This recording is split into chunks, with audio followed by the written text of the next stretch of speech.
Mes licornes, la Saint-Valentin approche. Aujourd'hui, je vous propose de parler d'amour et on va se demander comment réagir à la grossophobie amoureuse pour avoir une belle Saint-Valentin cette année. Courez préparer votre petit plaid, votre petit thé et on est parti.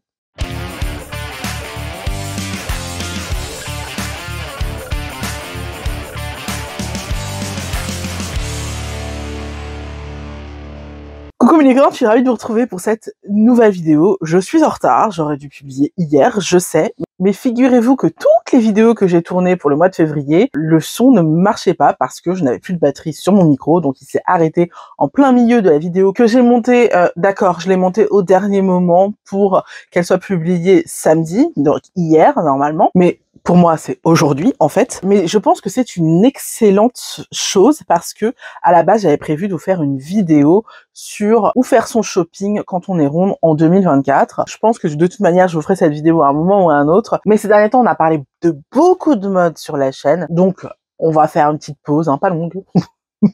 N'allez pas trop loin, elle sera pas longue la pause. Et comme la Saint-Valentin approche, j'avais envie de vous parler d'amour. L'année dernière, je vous avais parlé de mes prises de conscience sur l'amour. D'ailleurs, vous êtes très peu à avoir vu cette vidéo. Je vous invite à aller la voir parce qu'elle est vraiment chouette. En tout cas, j'en suis pas mal fière. Je vous la mettrai en fin d'écran à la fin de cette vidéo. Mais cette année, j'avais envie de m'adresser plus spécifiquement à ma communauté et j'avais envie de revenir sur la vidéo que j'ai postée cet automne sur la grossophobie amoureuse où je demandais si le fait de ne pas être attiré par les gros était grossophobe. Évidemment, il y a eu pas mal de réactions à cette vidéo, et parce que évidemment, cette vidéo appuie là où ça fait mal, hein, on va pas se mentir. Du coup, j'avais envie de refaire une vidéo là-dessus, donc dans une première partie. Donc dans une première partie, je vais répondre aux commentaires qui m'ont le plus interpellé, parce que en fait, ce qui était marrant, c'est que les arguments qu'on m'a avancés pour justifier le fait de ne pas être attiré par des grosses, c'était un festival de grossophobie. Donc, je pense que c'est important d'en parler, de décortiquer ça. Et dans un deuxième temps, on va parler de comment réagir à la grossophobie amoureuse que j'avais, souvenez-vous, décortiqué en plusieurs catégories, en plusieurs étapes, en plusieurs échelles de grossophobie. Si vous ne vous souvenez pas bien de cette vidéo, je vous invite à mettre sur pause et à la regarder. Si vous n'avez pas vu cette vidéo, je vous invite à faire pareil. Tout simplement parce que j'ai dit énormément de choses dans cette vidéo et je ne vais pas revenir sur ce que j'y ai dit. Là, on est vraiment sur une partie 2 où je vais aborder autre chose, en fait. Et c'est important que vous remémoriez ou que vous preniez conscience de ce que j'y ai dit pour que vous voyez à quel point les propos peuvent être déformés, mal compris, parce que ce qui a été clair dans les commentaires, c'est que dans ces commentaires, il y avait beaucoup d'ego. Et quand je parle d'ego, je parle du sens psychologique, psychanalytique de l'ego. C'est-à-dire que en psychanalyse, c'est l'image qu'on a de soi. Et on est tous programmés pour penser qu'on est génial, qu'on est super. Et ça, c'est l'ego. Et cet ego, ça va être une protection qui va vous aider à continuer à garder une bonne image de vous-même. Et donc, lorsque je dis que oui, le fait de ne pas être attiré par des gros parce qu'ils sont gros, c'est grossophobe, ça va heurter l'ego de beaucoup. Et donc, c'est pour ça qu'on va avoir une ribambelle de réflexion. Et en fait, même si je ne pense pas de mal de ces personnes-là, je pense sincèrement qu'elles sont sincères et qu'elles pensent sincèrement ne pas être grossophobes. Mais en fait, tous les arguments qu'elles m'ont donnés, la plupart du temps, c'était hyper grossophobe, en fait, quand tu y réfléchis et quand tu décortiques l'argument et quand tu vas au bout de la pensée, en fait, tu te rends compte qu'on est dans la grossophobie. Donc, ce que je vais vous proposer pour cette première partie où je vais répondre aux arguments qu'il y a eu dans les commentaires de cette vidéo, c'est hyper difficile, mais je vais vous demander vraiment de ne pas prendre ce que je dis personnellement. Je ne suis pas en train de vous dire que vous êtes une mauvaise personne. Je suis en train de vous pousser à la réflexion et de vous aider à prendre conscience de certaines choses. Je pense que c'était important de préciser ça. Du coup, commençons à parler de ces arguments. Ils se divisent en 3 parties principales. La première partie qui est très importante, c'est la définition de la grossophobie. Je pense que beaucoup de gens ne comprennent pas ce qu'est vraiment la grossophobie. Ils réduisent ça, en fait, à la grossophobie agressive, à la grossophobie violente. Mais en fait, ce qu'il faut bien comprendre, c'est que la grossophobie, c'est l'ensemble des comportements et des propos qui visent à discriminer les gros et qui visent à les mettre à part. D'accord ? Ça ne se résume pas aux insultes. Ça ne se résume pas aux coups. Ça ne se résume pas à la discrimination à l'embauche. C'est bien plus vaste que ça. Et comme je l'ai dit dans ma vidéo précédente, mais je vais le redire ici parce que c'est important, d'avis général, hein, à moins que tu sois vraiment très très grossophobe, mais je pense qu'on est à peu près tous d'accord pour se dire que on est dans une société grossophobe, surtout en France. Cette société grossophobe, elle vient de beaucoup d'idées grossophobe dans la manière de penser des Français. À un moment donné, il faut le comprendre et l'accepter parce que sinon, on ne luttera jamais efficacement contre la grossophobie. Donc si la grossophobie, c'est l'ensemble des comportements et des propos qui visent à discriminer les gros, ça veut dire qu'on peut se penser bienveillant envers les gros et avoir des biais grossophobes, des idées grossophobes. Ça veut dire qu'on peut être soi-même gros et avoir des biais ou des idées grossophobes. L'un n'empêche pas l'autre. La grossophobie est tellement ancrée dans notre culture française que on le voit avec les relations amoureuses. Elle est vraiment partout, en fait. Elle est vraiment sous-jacente. Et en plus, j'avais bien spécifié dans ma vidéo que ce n'est pas parce qu'on a des biais grossophobes qu'on est une mauvaise personne. On a tous à travailler sur soi. On a tous des choses à améliorer sur soi. C'est pas parce qu'on n'est pas parfait qu'on est une mauvaise personne. On a beau se vouloir bienveillant, des gens peuvent souffrir de votre comportement ou de vos propos s'ils sont grossophobes. Et excusez-moi, mais le fait de considérer que une femme grosse ne peut pas être belle, que une femme grosse est repoussante, ou un homme gros, hein, ça part aussi avec les gros, c'est grossophobe. Tu rejettes quelqu'un. On est dans de la grossophobie. Enfin, je veux dire, à un moment donné, faut être lucide, quoi. C'est de la grossophobie, mais à l'état pur, quoi. Parce que tu ne vois que, en fait, la corpulence de la personne en question. Tu ne vois pas la personne qu'elle est. Et la grossophobie, au fond, c'est ça. C'est associer des généralités sur une partie d'une population sans connaître les individus, sans prendre en considération l'individu. Tu vas dans la globalité, tu vas dans la facilité. Oui, elle est grosse, donc elle prend pas de soin d'elle. Donc elle m'intéresse pas. En fait, c'est un peu comme le racisme. Si tu changes le mot gros avec le mot noir, par exemple, et que quelqu'un te disait « Ah, moi, les femmes noires, je peux pas sortir avec elles, je les trouve repoussantes », bah, tu trouverais ça raciste et tu aurais bien raison.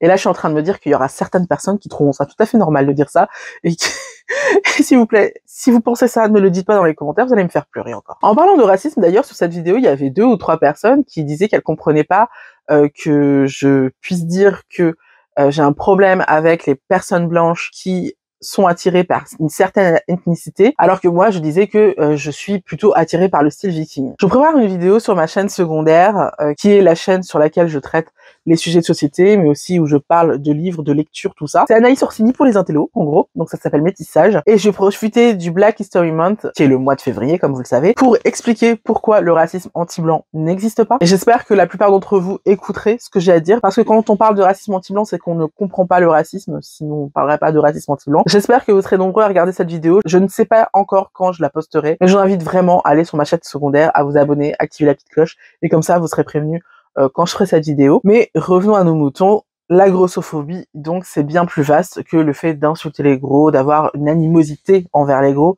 Ça va au-delà de ça. Autre argument que j'entends souvent, que j'ai lu qu'une fois dans les commentaires, mais que j'entends souvent sur la question, c'est que pas mal des personnes à qui on explique ce genre de choses balayent d'un revers de la main les arguments en disant que, en fait, si les grosses dénoncent ce genre de choses, c'est parce que elles ont le seum et qu'en fait, elles aimeraient qu'on soit attiré par elles, alors que la plupart des hommes ne sont pas attirés par elles. En anticipant cet argument, j'ai cru que ça suffirait d'expliquer dans ma vidéo que plaire aux hommes n'a jamais été un problème pour moi. Mais apparemment, la question n'a pas été entendue parce que une personne, me l'a dit. Et à un moment donné, moi, ce que ça me dit, c'est que la personne est tellement grossophobe qu'elle considère que si je dis ce genre de choses, c'est que forcément, je souffre du manque d'intérêt des hommes. Or, je dis plusieurs fois que je souffre du contraire. Je dis d'ailleurs plusieurs fois dans cette vidéo que mon souci à moi, c'est de me protéger des hommes qui s'intéressent à moi pour de mauvaises raisons. Et ce que ça me révèle aussi, c'est que cette personne est tellement grossophobe qu'elle est incapable d'envisager qu'elle s'adresse à quelqu'un qui n'a aucun problème à plaire aux hommes. Parce que cette personne considère que comme je suis grosse, forcément,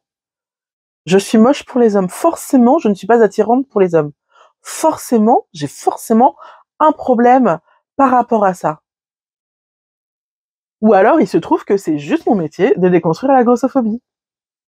Par contre, ce qui est vrai, c'est que si j'ai choisi ce métier, c'est justement parce que j'ai énormément souffert de la grossophobie des gens qui me mettaient dans la tête ce genre de choses, qui me mettaient dans la tête que comme je suis grosse, je ne peux pas plaire aux hommes. Pour être tout à fait honnête, en grandissant, je me suis rendu compte, et ça a été très compliqué à gérer psychologiquement, que non seulement je pouvais plaire aux hommes, mais qu'en fait, je pouvais plaire à beaucoup d'hommes justement parce que j'étais grosse et pas forcément de manière saine, c'est-à-dire qu'ils me prenaient pour un objet sexuel. Et psychologiquement, ça a été très compliqué de pouvoir me dire que j'avais le droit d'être aimée, que je pouvais être aimée, que certains hommes, beaucoup d'hommes, étaient capables de m'aimer exactement comme je suis. Et oui, c'est pour ça que je fais ce genre de vidéo. C'est parce que ce genre de propos et ce genre d'idées ont pu me détruire. Et que je suis pas la seule à avoir été détruite par ça. Et que ça peut tellement détruire l'estime que tu as de toi-même, que ça peut te faire accepter des agressions sexuelles, des relations toxiques, et c'est gravissime. Et c'est pour ça que j'adore les vidéos dans lesquelles je déconstruis la grossophobie amoureuse. Parce que c'est de la plus grosse importance. Parce que sachez que les grosses sont surreprésentés dans les statistiques de personnes victimes de violences sexuelles. D'ailleurs, j'aimerais traiter un sujet sur un autre média que celui-ci. J'aimerais écrire un vrai article là-dessus. Si vous avez des statistiques sur la question, sur le rapport entre les grosses et le rapport entre les violences sexuelles, je serais très très intéressée pour avoir ces statistiques. Elles sont très difficiles à obtenir parce que les chercheurs ne se posent pas forcément la question. Mais ceux qui le font se rendent compte qu'il y a vraiment un rapport de cause à effet, parce que soit les femmes prennent du poids pour se protéger en pensant justement qu'elles ne seront plus victimes de ce genre d'agression, ce qui est faux. Soit elles sont énormément victimes de ce genre d'agression parce que justement beaucoup d'hommes les considèrent comme des objets sexuels et les méprisent en fait. Hein. Je cherche le mot, mais beaucoup de prédateurs considèrent que les femmes grosses ont choisi d'être grosses, choisi d'avoir cette corpulence, donc elles méritent en fait, en gros, elles méritent ce qui leur arrive, et puis elles méritent pas le respect. Pour en revenir au sujet, je pense que vraiment il faut faire attention au fait de juger les gens qu'on ne connaît pas sur des vidéos, et en particulier, il faut faire vraiment attention au fait de rejeter les arguments qu'on nous sort juste parce que ces arguments vont à la contre de ce qu'on croit savoir. Je pense que vraiment ce réflexe-là qu'on a de balayer d'un revers de la main les propos de quelqu'un juste parce que ça va à l'encontre de ce qu'on croit et donc ça va heurter notre ego, c'est vraiment quelque chose qui est dangereux dans notre société. Et pour moi, c'est pour ça que les extrêmes en politique ont de plus en plus de beaux jours devant eux, parce qu'on ne s'écoute plus. Et on ne cherche plus de compromis, on ne cherche plus à comprendre les besoins et les préoccupations des autres, et on ne s'intéresse qu'à soi. Or, il se trouve que considérer qu'une femme grosse n'est pas jolie et ne peut pas être attirante, ou qu'un homme gros ne peut pas être beau et attirant, c'est quelque chose qui va heurter des gens. Et si vous avez des enfants qui grossissent, sachez qu'ils vont souffrir de ces croyances. Si vous avez autour de vous des gens qui sont gros et qui vous entendent avoir ce genre de propos, ça va les faire souffrir, alors que c'est faux. Et le pire, c'est pas que ça les fasse juste souffrir. Le pire, c'est que ça les fait souffrir alors que c'est faux. Le pire, c'est que ça les fait souffrir alors que ce n'est que votre point de vue qui est biaisé et qui n'est pas forcément leur réalité et qui n'est pas forcément quelque chose qui est vertueux tout bêtement. Enfin, le dernier argument qu'on m'a avancé, c'est que on ne choisit pas par qui on est attiré. Je vais vous mettre en description des articles et si je peux, des études qui expliquent pourquoi, en fait, finalement, non, on ne choisit pas consciemment par qui on va être attiré, mais on le fait inconsciemment, sans s'en rendre compte. Malheureusement, il y a une influenceuse qui s'appelle Pravina, que j'adorais, qui avait une chaîne YouTube, et j'aurais adoré vous mettre les vidéos en rapport avec ça en description. Malheureusement, je crois qu'elle a mis sa chaîne en privé, ce qui est vraiment triste. Bon, après, elle a une chaîne privée, donc en fait, finalement, elle continue à faire ses vidéos, ce que je conçois tout à fait. Mais c'est dommage parce que du coup, je peux pas vous montrer ses travaux, parce qu'elle a fait plusieurs vidéos qui expliquent à quel point notre psychologie et notre environnement social ainsi que notre éducation déterminent par qui on va être attiré en fait. Et en fait, ce qu'il faut bien comprendre, c'est que l'attirance est une construction sociale. Et ce qui est une construction peut être déconstruit. Donc au premier abord, on ne choisit pas par qui on va être attiré. En revanche, on peut s'interroger sur les raisons pour lesquelles on est attiré par telle ou telle chose, ce que ça implique chez nous, ce que ça révèle de nous, et comment apprécier des physiques, par exemple, différents, une classe sociale différente, des trucs comme ça. Et alors, le sous-argument le plus fucked up que j'ai entendu, c'est les personnes qui ont parlé d'orientation sexuelle et qui ont dit les homosexuels ne choisissent pas d'être attirés par des homosexuels. Et ce propos, je le trouve hyper grave, en fait. Je vais vous expliquer pourquoi. Déjà, on parle pas de la même chose, on parle d'une orientation sexuelle. C'est pas la même chose que des caractéristiques physiques. C'est pas du tout la même chose. Et ce qui est plus inquiétant dans ce propos, c'est qu'en fait, ce qu'il sous-entend, c'est qu'une femme grosse n'est plus une femme. C'est qu'à partir du moment où quelqu'un est gros, il devient asexué pour la personne. À quel point tu peux penser que cet argument-là n'est pas hyper grossophobe, en fait? À quel moment? Encore une fois, si tu remplaces le mot gros par noir, par exemple, et que tu dis qu'une femme noire, pour toi, c'est pas une femme, en tout cas, c'est pas une femme sexuée pour toi, c'est tellement raciste, mon d'une licorne à paillettes. Mais je crois que l'argument le plus choquant que j'ai vu, c'est que il y a une meuf, en fait, elle m'a sorti tous ces arguments-là. Tout cela, tout ce que je vous ai dit, elle me les a sortis. Et en premier argument, elle m'a dit, c'est pas de ma faute si je suis pas attirée par quelqu'un qui a le corps déformé par le gras ou la graisse, un truc comme ça. Mais à quel moment tu peux penser que tu n'es pas grossophobe en disant ce genre de choses? En pensant ce genre de choses? À quel moment tu ne vois pas le mépris qu'il y a derrière ces propos?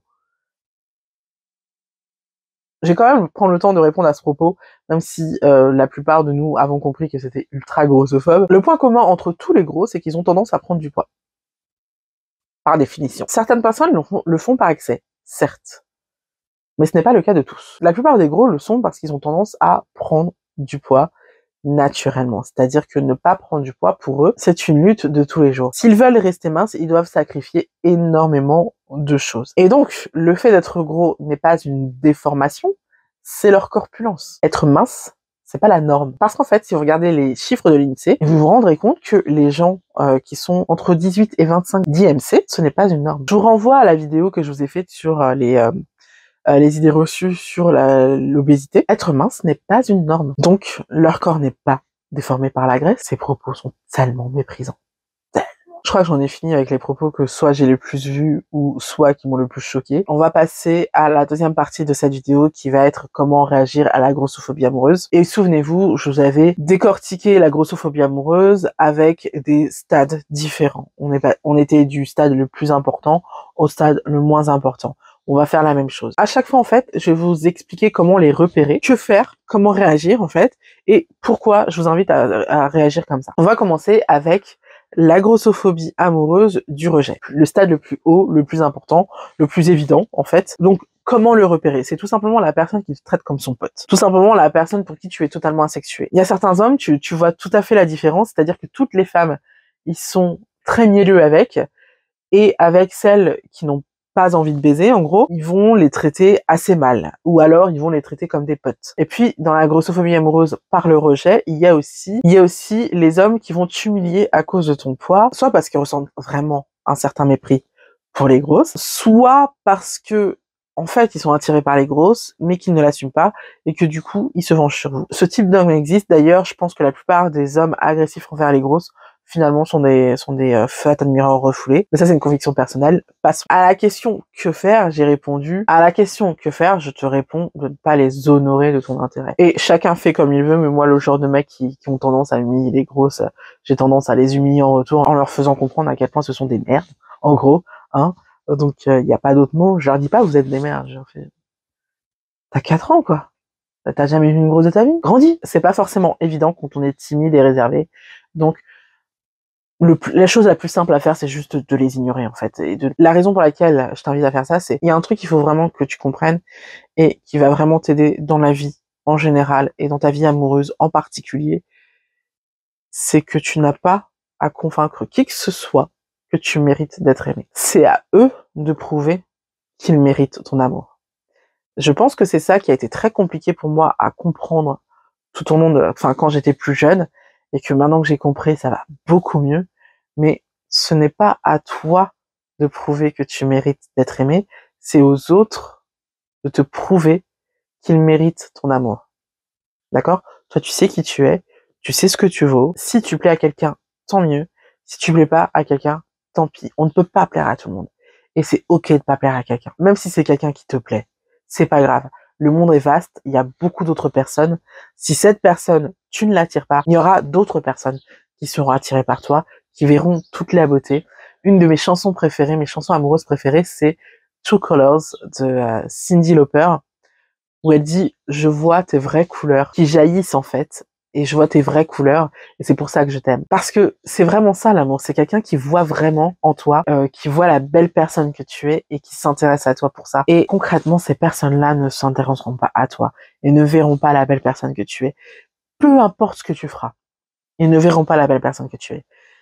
Plus tu vas chercher à leur plaire, plus tu vas chercher à les convaincre que tu mérites d'être aimé, plus ils vont te mépriser. Parce que ça fait la meuf qui est désespérée. Et plus tu vas les renvoyer à leur vanité et à leur bassesse, plus en fait ils vont te respecter. Plus en fait ils vont voir que on joue pas dans la même catégorie, mais pas pour les raisons qu'ils pensaient. Donc tu sais ce que tu vaux. Si un mec ne comprend pas et n'a pas envie de mieux connaître la femme formidable que tu es, et bah tant pis pour lui, c'est sa perte, pas la tienne. Tu es trop bien pour cette personne. C'est tout. Maintenant, voyons la grossophobie amoureuse du fat admirer refoulé, mais conscient d'être un fat admirer. Parce que celui qui humilie les grosses, en fait, il n'est pas forcément conscient d'être attiré par les grosses, en vrai. Mais maintenant, on va parler de ceux qui sont conscients et en fait qui vont considérer les grosses comme des objets sexuels et qui vont s'en servir comme plan cul. Comment les repérer dès le départ? En fait, j'ai une copine qui a un rituel très simple en date. Coucou Louisa. Elle leur pose des questions sur leur passé amoureux et elle cherche à savoir s'ils ont déjà sorti avec des femmes rondes, mais pour du sérieux, pour une vraie relation. Et moi, je vais rajouter à ces questions sur leur passé amoureux, sincèrement, dès qu'un mec n'a jamais eu de relation amoureuse avec une grosse, de vraie relation amoureuse avec une grosse, j'entends, et qu'il te parle souvent de ton physique, tu peux être sûr qu'il te voit comme un objet sexuel et qu'il ne pourra pas voir la personne que tu es, la femme que tu es, et s'intéresser à toi pour qui tu es. Et donc, comment réagir par rapport à ça? Sincèrement, tu sais ce que je vais te dire, quoi. Prends tes jambes à ton cou. Il y a beaucoup de grosses qui acceptent d'être le plan cul d'un homme comme ça. Mais j'ai envie de te dire, plus tu vas accepter ce genre de relation, plus ta confiance en toi, en amour, va en pâtir. Parce que, en fait, cette relation va normaliser cette manière de te voir qu'il a. Et c'est pas ok. En fait, ce qu'il faut bien comprendre, c'est que plus tu continues une relation qui ne te convient pas, plus tu acceptes, plus tu intègres cette image qu'il a de toi. Tu vois ce que je veux dire? Plus tu l'as toi-même, en fait. Plus c'est contagieux. Ce qu'il faut bien comprendre, c'est qu'un plan cul ne change jamais en relation sérieuse. Je sais que beaucoup d'entre nous se disent, bon, on va voir ce que ça donne. Peut-être que ça va déboucher sur une vraie relation amoureuse. Non, à partir d'un moment où un mec te voit comme un objet sexuel, il ne te verra jamais autrement que comme un objet sexuel. Le plan cul qui débouche sur une vraie relation sérieuse, c'est une légende urbaine. Vous ne ferez jamais changer d'avis un mec qui a décidé de vous voir comme un objet sexuel. C'est impossible. Et plus en fait, vous acceptez cette situation, et donc vous avez cette relation plan cul avec lui, plus vous lui donnez raison. Plus vous lui faites comprendre qu'il n'y a rien d'autre à voir chez vous que ça. Je pense qu'il faut vraiment faire la distinction entre le fait de choisir un plan cul parce que on n'a pas envie d'être en couple, on n'a pas envie de se prendre la tête avec les mecs, ou qu'un mec ne nous plaît pas assez pour qu'on ait envie d'avoir une relation amoureuse, ou faire un plan cul parce qu'on croit qu'on n'a pas le choix, parce qu'on croit et qu'on a intégré le fait que vous voir comme un objet sexuel, c'est normal. Parce qu'on considère qu'avoir un plan cul, c'est le seul moyen d'avoir des relations amoureuses. Si le seul moyen d'avoir une relation amoureuse avec un mec, c'est d'écarter les cuisses, ça vaut pas grand chose, les meufs. S'il y a bien une chose que j'ai compris du haut de mes 40 ans, c'est que le sexe est bien mieux toute seule. Donc, si tu veux juste du plaisir, t'as pas besoin d'un mec. D'ailleurs, c'est la même chose pour les mecs, hein. Le sexe, en vrai, normalement, c'est pour partager quelque chose. C'est pour faire l'amour. Fabriquer l'amour, avoir une osmose avec quelqu'un. Pour l'hygiène, tu n'as besoin de personne. Donc clairement, si toi-même, tu n'as pas envie de cette personne dans ta vie et que tu veux juste ken, à la limite, mais sincèrement, tu auras plus de plaisir et de self-love en te donnant toi-même du plaisir. Ensuite, parlons de la grossophobie amoureuse à travers les relations toxiques. Comment le repérer? Donc soit il te traite comme une merde parce qu'il a repéré que toi-même tu te traitais comme une merde, ou parce qu'il considère que comme tu es grosse, bah tu mérites pas grand chose. En fait, il y a une grossophobie sous-jacente. Soit il te pousse à mincir. Je classe effectivement les mecs qui te poussent à mincir dans les relations toxiques. Pourquoi? Parce qu'une relation amoureuse, c'est quand on aime quelqu'un pour ce qu'il est. Ce n'est pas considérer les autres comme des projets. L'amour, le vrai, c'est de voir la beauté de quelqu'un. Vouloir changer les autres, c'est un comportement toxique. J'entends vouloir changer les autres avec qui vous avez une relation, hein. C'est pas parce que tu as envie de changer le monde que tu es toxique, hein. Qu'on se le dise, avoir une relation avec quelqu'un que tu as envie de changer, c'est toxique. Il y a une différence entre avoir envie qu'une relation change, avoir envie que son comportement avec toi change, ça c'est une chose. Mais qu'une personne elle-même, ce qui la regarde, son corps change, ça c'en est une autre. On peut faire un effort et s'adapter aux besoins des autres, et s'adapter aussi à la sensibilité de l'autre. Ça c'est tout à fait ok, c'est tout à fait normal dans une relation. Mais demander à quelqu'un de changer de corpulence pour te plaire plus, c'est tellement toxique. C'est tellement toxique. Ça veut dire que elle ne te plaît pas telle qu'elle est. C'est tellement toxique. Pourquoi tu sors avec cette personne si elle ne te plaît pas telle qu'elle est? Non, non. On ne sort pas avec quelqu'un dans le but de la façonner à son idée. Non, c'est pas ça une relation amoureuse. Non, c'est toxique. Que faire quand on est dans ce cas de figure? Il y a une possibilité, c'est d'avoir une conversation avec la personne. C'est de lui expliquer pourquoi son comportement, en fait, est grossophobe et toxique, et lui expliquer surtout que tu n'as aucune envie de ce genre de relation. Donc que si la personne n'est pas satisfaite telle que tu es, ou ne te respecte pas telle que tu es, la porte est là, mais toi tu changeras pas. Et si on n'a pas de changement à ce moment-là, que faire? Tu sais très bien ce que je veux dire. Est-ce que j'ai besoin de le dire? Je pense pas. Tu mérites mieux que ça. Tu mérites mieux que ça, chérie. C'est tout. Et pourquoi? J'ai écrit dans mes notes, on n'est pas venu ici pour souffrir, ok? Bonjour, Anaïs Orsini, humoriste. Tu mérites une relation dans laquelle tu t'épanouis.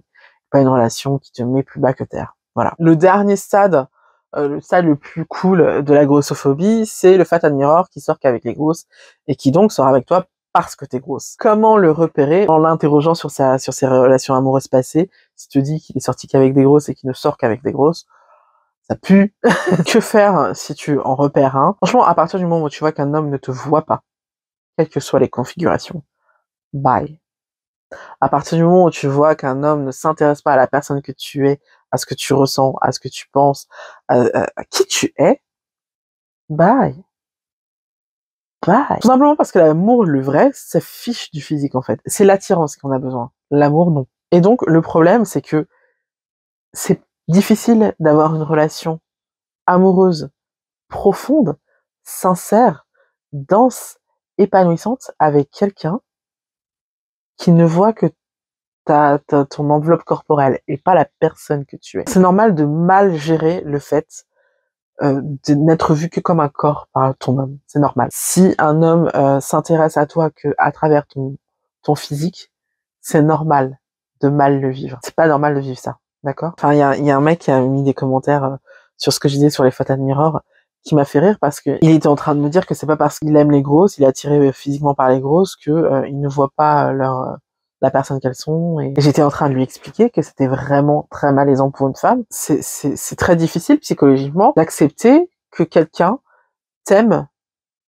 qu'à condition que tu sois grosse et que quelque part derrière ça il y avait une dénégation de la personne avec qui tu es, de la personne que tu es. C'est-à-dire que, encore une fois, je le répète, cette personne ne voit que ton physique et pas la personne que tu es, l'être humain que tu es. Et qu'en fait, quelque part, ce sont des mecs qui se fichent de ce qu'on ressent, de comment on sent dans la relation. Et comme je disais quelque chose qui heurtait son ego, il a balayé ce que je disais d'un revers de la main. Et à un moment donné, j'ai arrêté de lui répondre, je lui ai dit, ok, d'accord. Parce qu'en fait, il faisait tellement la démonstration de ça, parce que, en fait, ce que j'étais en train de lui expliquer, c'est ce que ressentaient les grosses par rapport à son comportement. Et en fait, il voulait pas écouter ce que je disais. Et donc, il me démontrait, en fait, que ce que je disais était totalement vrai et que il se fiche de ce que ressentent les femmes en question. Ça l'intéresse pas. Son plaisir passe au-dessus de ce que ressentent les femmes qui sont objetisées par ce genre de mec. Et même si ils ont une relation sérieuse, entre guillemets, avec toi et qui s'affichent et tout ça, en fait, la relation n'est pas profonde, n'a pas de profondeur. Entendez-moi bien, hein, c'est hyper important d'être attiré par la personne avec qui on est. Mais à partir du moment où tu peux pas t'intéresser à une femme si elle n'est pas grosse, c'est que tu passes le physique au-dessus de tout, en fait.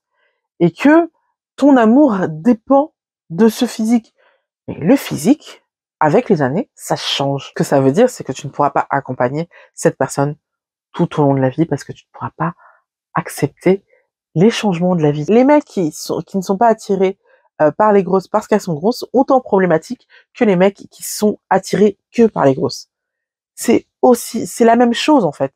Tu ne vois pas la personne, c'est exactement la même chose. Et voilà, c'est comme ça que je vous conseille de réagir à la grossophobie amoureuse. En conclusion, j'ai envie de vous dire que ce qui m'a été évident en lisant les commentaires, c'est que je pense que la grossophobie amoureuse fait souffrir les victimes de cette grossophobie amoureuse, certes, mais aussi les grossophobes en question. Parce que concrètement, leur grossophobie les pousse à se considérer uniquement comme des corps et leur donne cette idée que le jour, en fait, où ils prendront du poids, ils ne seront plus attirants eux-mêmes. Et donc, ça leur met une pression sur leur relation amoureuse et sur leur corps et tout, qui est plus grave. Je le dis souvent, hein, la grossophobie, en fait, finalement, les gros en sont victimes, mais les grossophobes aussi parce qu'ils se mettent une pression pour rester mince, qui est de l'ordre parfois de l'obsession et du trouble alimentaire, en fait. Et donc, c'est pour ça que je pense que chacun, nous devons faire un travail sur nous pour mettre de côté la grossophobie. Chacun, on a des biais grossophobes, en fait, en vrai. Même moi. Hein. Évidemment, ça m'arrive à moi aussi de me dire, ah non, mais elle, c'est trop, quoi. Elle est trop. C'est un réflexe qu'on a tous, quoi, tu vois. Mais, faut bien comprendre que pas terrible pour ton estime de toi, en fait. Voilà. Donc, voilà. Eh bien, écoutez, sur ce, je vous laisse. Je vous fais plein d'énormes bisous et je vous dis à bientôt.